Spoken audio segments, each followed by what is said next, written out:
स्वास्थ्य मंत्री इस्तीफा दो, स्वास्थ्य मंत्री इस्तीफा दो।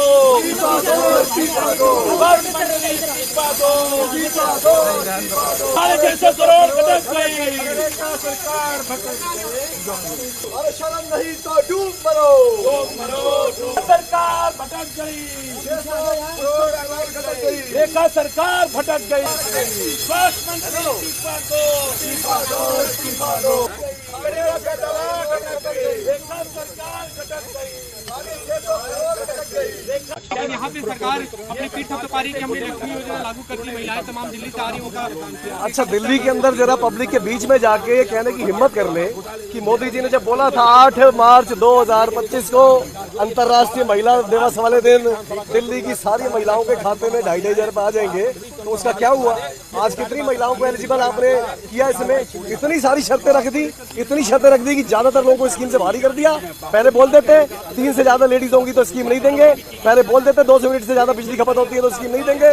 इतनी सारी कंडीशन लगा दी कि आपने मेजोरिटी ऑफ लेडीज को स्कीम से बाहर कर दिया। अगर लोगों को मालूम होता है धोखा उनके साथ होना है तो तुम्हारी जमानतें जब्त कराते। प्रधानमंत्री मोदी ने, भाजपा वालों ने एक बार फिर से दिल्ली वालों के साथ वादा खिलाफी की है। गले में लटका रखे, क्या है मामला? देखिए, भारतीय जनता पार्टी की सरकार ने 650 करोड़ रुपए का घोटाला हेल्थ विभाग में किया है। इसमें ORS घोल के पाउच इसके अंदर है, उसमें जो हेल्थ डिपार्टमेंट में लगने वाली मशीनरी को लेके है, एक्सरे मशीन को लेके है, अन्य बहुत सारी चीज़ें हैं। और इतना बड़ा घोटाला हो गया है, लेकिन सरकार चर्चा के लिए भी तैयार नहीं है। हमने चर्चा के लिए डिमांड करी, लेकिन अंदर हाउस में स्पीकर साहब ने चर्चा को अलाउ नहीं किया है। तो इसलिए हमें यहाँ विधानसभा सत्र में यहाँ हाउस के बाहर जो है प्रदर्शन करना पड़ रहा है। और हमारी ये मांग है कि इस मामले के अंदर CBI और ACP से जो है इसकी जांच की जाए। विधानसभा सत्र की शुरुआत हो रही है, क्या आरोप है? देखिए, एक तो लगातार मैं देख रहा हूं कि विधानसभा सत्र बिना प्रश्नकाल के हो रहा है। इसका मतलब है कि अकाउंटेबिलिटी नहीं है। आपने देखा कि 650 करोड़ का दवा गरीबों का ये सरकार गटक गया। आज ORS का, ये देखिए, ये ORS का माला पहन के मैं, ये ORS 3 गुने 4 गुने रेट पे खरीदा गया। एक भी इंस्ट्रूमेंट ऐसे नहीं है जो 4 गुने 5 गुने रेट पे नहीं खरीदा गया हो।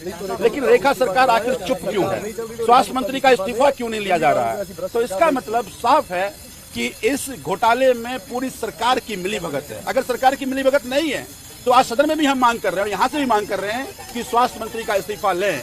अगर रेखा गुप्ता स्वास्थ्य मंत्री का इस्तीफा नहीं लेती हैं तो इसका मतलब है कि पूरी सरकार इस भ्रष्टाचार में शामिल है। लेकिन यहाँ पे सरकार लक्ष्मी योजना का तमाम महिलाएं, ये लक्ष्मी योजना भी एक छलावा है। इस लक्ष्मी योजना में किसी भी जरूरतमंद महिलाओं को पैसे नहीं मिलने वाले। एक तरफ अरविंद केजरीवाल की सरकार पंजाब में योजना दी, तो एक महिलाओं को दी है, कोई भेद नहीं किया है।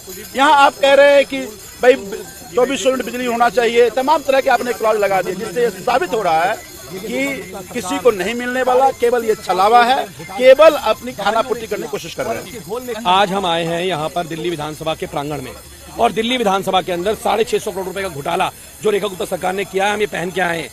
सोचो, ये सरकार जिन्हें पोर्टेबल एक्सरे मशीन को 3 गुना दाम में खरीदा, जिसने उसको दवाइयों को 4 गुने दाम में खरीदा, जिसने ORS के घोल को 5 गुने दाम में खरीदा, वो सरकार, भ्रष्ट सरकार, जिसके वजह से आज दिल्ली के लोगों को ना सस्ती दवाई मिल पा रही हैं, ना इलाज मिल पा रहा है, दवाइयां हॉस्पिटल से गायब हो चुकी हैं। ये भ्रष्ट सरकार है। वो अरविंद केजरीवाल सरकार थी जहां लोगों को सारी दवाइयां मुफ्त मिलती थी, सारे टेस्ट मुफ्त हुआ करते थे। आज दिल्ली के अस्पतालों का हाल बेहाल हो चुका है और दिल्ली की मुख्यमंत्री चुप बैठी हुई है। हम स्वास्थ्य मंत्री का इस्तीफा मांगने के लिए यहाँ पे आए हैं।